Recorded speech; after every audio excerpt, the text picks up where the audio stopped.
ndiyatate Ndimbusa watu atipasa ife moyo ndimbafu. iye ndiyatate Ndimbusa watu atipasa ife moyo ndimbafu. Naye ambuye Yesu atsika kumwamba kulela iyeye kwa mizimu yatu. Naye ambuye Yesu atsika kumwamba kulela iyeye kwa mizimu yatu.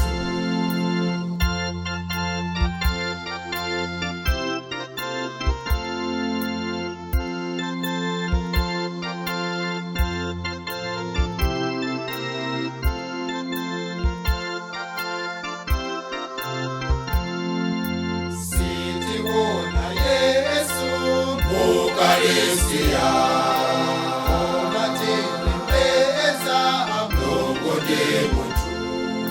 sitiona Yesu Ukaristia unatembeza Mungu ndi mutu.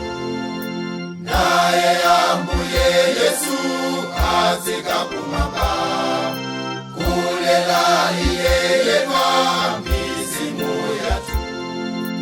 Naye ambuye Yesu atsika kumwamba kulela iyeye kwa mizimu yatu.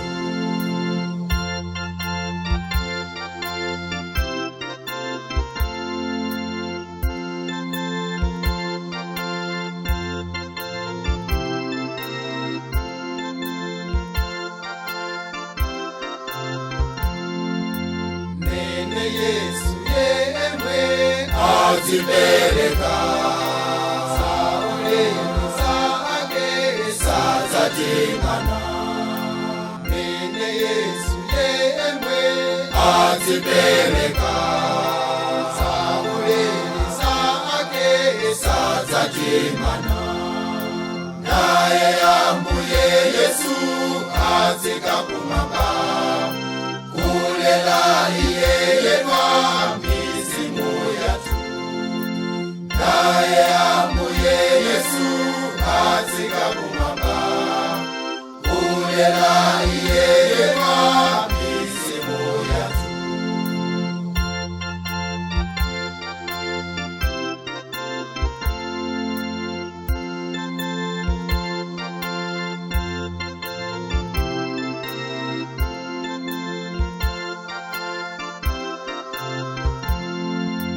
Yesu kopambana Akonda ife zipereke toka lelo kwa iye. Yesu kopambana Akonda ife zipereke toka lelo kwa iye.